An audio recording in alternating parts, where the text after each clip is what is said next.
इस वक्त की बड़ी खबर आपको बता रहे हैं। रोवर प्रज्ञान ने अपना काम कर दिया है और अब वो स्लीप मोड में चला गया है। दो और उपकरण भी बंद कर दिए हैं जिन उपकरणों का काम पूरा हो चुका है।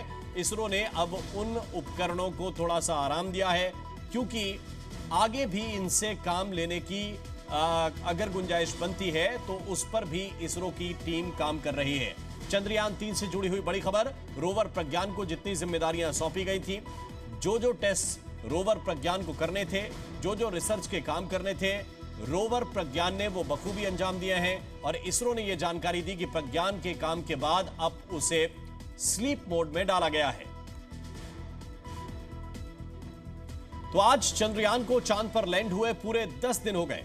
10 दिन के अंदर ही भारत ने अंतरिक्ष की दुनिया में कामयाबी का एक और झंडा गाड़ दिया।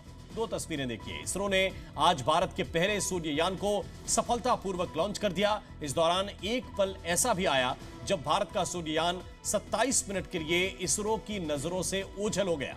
उस वक्त क्या हुआ था, साथ ही आपको यह भी दिखाएंगे कि आज चांद पर प्रज्ञान ने कैसे शतक लगा दिया। दोनों की खबर दिखाएंगे, लेकिन सबसे पहले बात चंद्रयान के शतक की करते हैं। बीते 10 दिनों से लैंडर विक्रम और रोवर प्रज्ञान चांद पर मौजूद हैं और वहां से चांद से जुड़ी कई रिसर्च भी भेज चुके हैं। विक्रम और प्रज्ञान दोनों बेहद शानदार काम कर रहे हैं। भारत के प्रज्ञान ने चांद पर शतक मार दिया है। आप सोच रहे होंगे कि प्रज्ञान वहां क्रिकेट खेलने के लिए थोड़ा ही गया है, वो तो रिसर्च कर रहा है, फिर उसने शतक कैसे लगा दिया।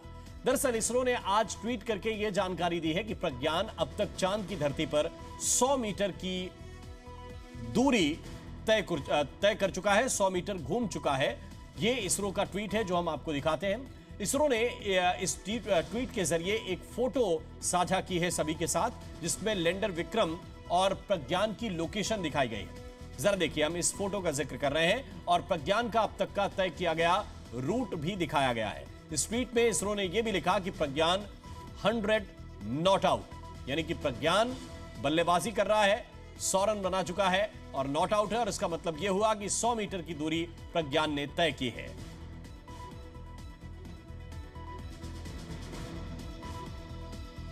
तो यह चंद्रयान की कामयाबी है, रोवर प्रज्ञान की कामयाबी है। लेकिन इसके अलावा एक और बड़ी कामयाबी आज तब हुई जब आदित्य L1 लॉन्च हुआ।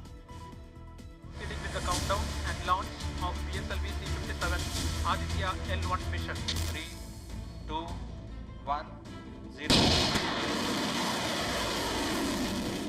श्री हरिकोटा के इसरो सेंटर से काउंटडाउन शुरू होते ही आदित्य L1 ने आसमान को चीरते हुए उड़ान भर दी। सुबह 11:50 पर श्री हरिकोटा के सतीश धवन स्पेस स्टेशन पर पूरे देश की निगाहें लगी हुई थी। आपको बता दें कि एक तरफ लॉन्च की तस्वीरें देख देश गर्व कर रहा था, तो दूसरी तरफ शुरुआती 5 मिनट के बाद कुछ देर के लिए लगा जैसे मानो कोई चुनौती सामने आ रही हो। हालांकि इसरो के महान वैज्ञानिक किसी भी मिशन को सफल बनाने के लिए पूरी तरह तैयार रहते हैं।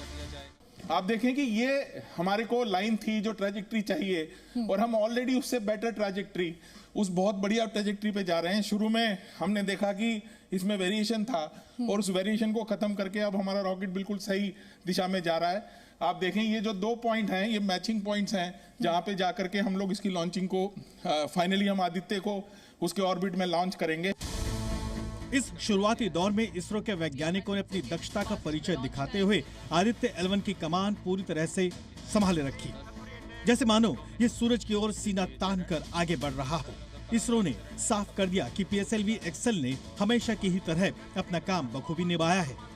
भारत ने आदित्य L1 मिशन को कामयाबी के साथ लॉन्च कर दिया, लेकिन लॉन्च के बाद मिशन कंट्रोल रूम में करीब 26 से 27 मिनट बेहद टेंशन के मिनट थे, क्योंकि ये वो समय था जब PSLV रॉकेट लॉन्च होने के बाद भारत के अपने कम्युनिकेशन और शिप बेस्ड ट्रैकर्स की नजर से, उनकी निगरानी से दूर था। इसलिए भारत को उसके लिए निर्भर होना पड़ा, दूसरे ट्रैकिंग स्टेशन के लिए बाहर से मदद लेनी पड़ी। लेकिन लॉन्च के इस टेंशन के 27 मिनट के बीतने के बाद वो क्षण भी आया जब भारत के शिप बेस्ड ट्रैकर्स और भारत का जो ट्रैकिंग नेटवर्क है वो अपने आदित्य मिशन को ट्रैक कर पा रहा था। और उसके बाद जैसे ही मिशन कंट्रोल रूम के अंदर ये अनाउंसमेंट हुआ कि आदित्य सैटेलाइट सेपरेटेड, इस घोषणा के साथ ही तालियों की गड़गड़ाहट से वो मिशन कंट्रोल रूम गूंज उठा और उसके बाद हर किसी ने राहत की सांस ली।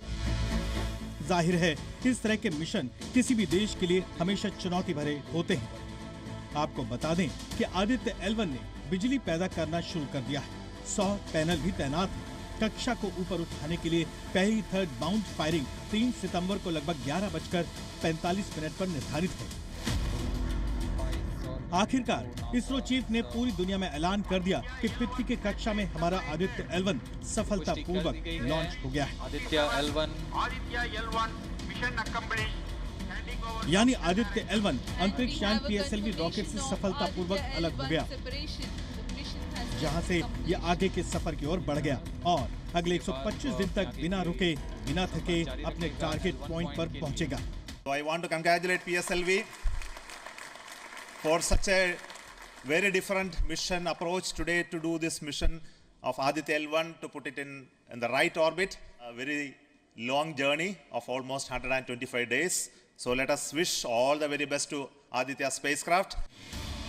अभियान से जुड़े इसरो के महान वैज्ञानिक भी मान रहे हैं कि ये एक सपने के सच होने जैसा ही है। It's a dream come true for Team Aditya L1, and I'm extremely happy that Aditya L1 is injected in the intended orbit flawlessly by PSLV as always. And Aditya L1 solar panels are deployed, and the spacecraft will be normal. And Aditya L1 has started its 125 days of long journey towards L1.